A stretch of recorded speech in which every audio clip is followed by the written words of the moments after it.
Alright, hello students. Today I will be showing you how to navigate through the Scholastic Travel website. On this website, you will be exploring Washington, D.C.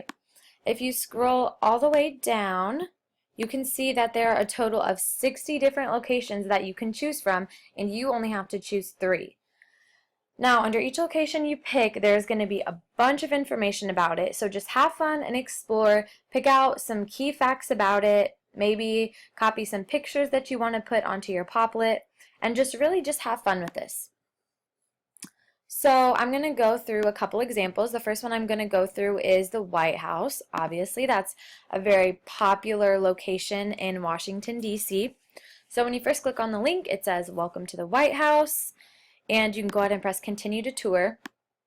So this part is actually really cool. It's a map of the whole White House. You can pick different levels if you want the West Wing or the lawn or anything you want. You can pick on any floor, and then you can even go to specific rooms. Now the White House is very big, so there's going to be a lot of rooms that you can pick from, a lot of cool information you can get. So how about we try to go to the South Lawn, and then we can go to the Beehive.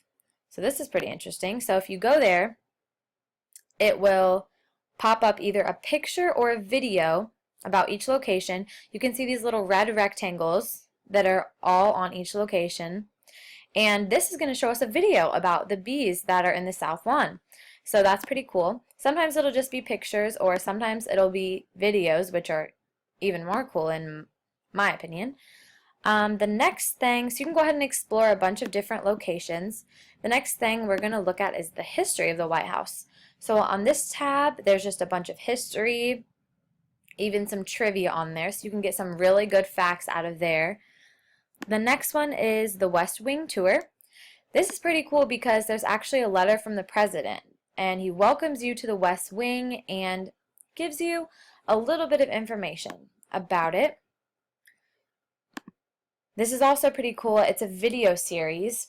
It's just a bunch of videos that go inside the White House. This one's one of my favorites. It talks about all of the president's pens and which one he uses to sign legislation and maybe why.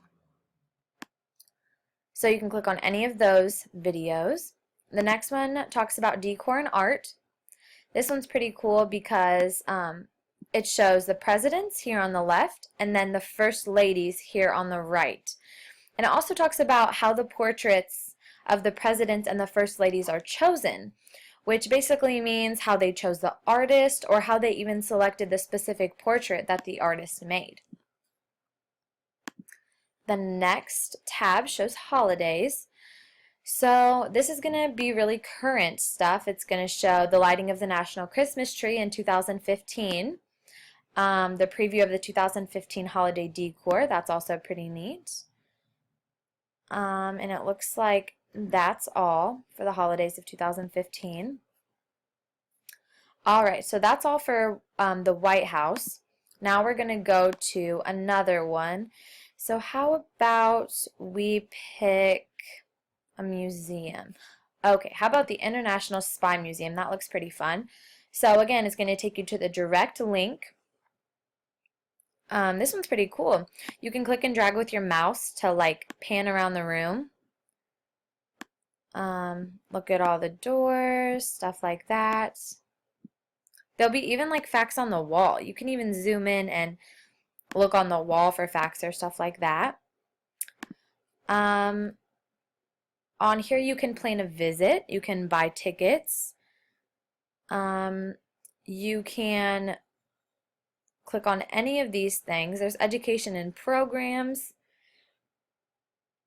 It talks about the museum. So how about we look at in the exhibition? So this basically talks about how a spy must live a life of lies. It shows you pictures of their badges. What else? There's even interactive spy experience you can go on if you go to the actual museum, which is pretty cool. You actually go on an adventure and get to be a spy. Online exhibits. There's a bunch of exhibits that you can click on that you can actually look at online and learn about. It talks about the museum. It gives you some history, so that can be some good information. As you can see, it's the largest collection of international espionage artifacts ever placed on display. That's a pretty interesting fact. So all this is information that you can put onto your Poplet. Also know that you can even copy pictures and paste them onto your Poplet. That gives your viewer a really good visual. Again, some more pictures. All right, so as you can see, there's a bunch of different locations that you can pick from this website. We don't have time to go through them all, but I'm sure all of your bright young minds are very capable of figuring out how to explore through each location. So just make sure you pay attention to all the facts about the locations. Really look deep and try to find interesting facts that people may not know. Your classmates will have much more fun hearing stuff that they've never heard before than just the same old boring facts. All right, and that's all I have for you today. Have fun with your project.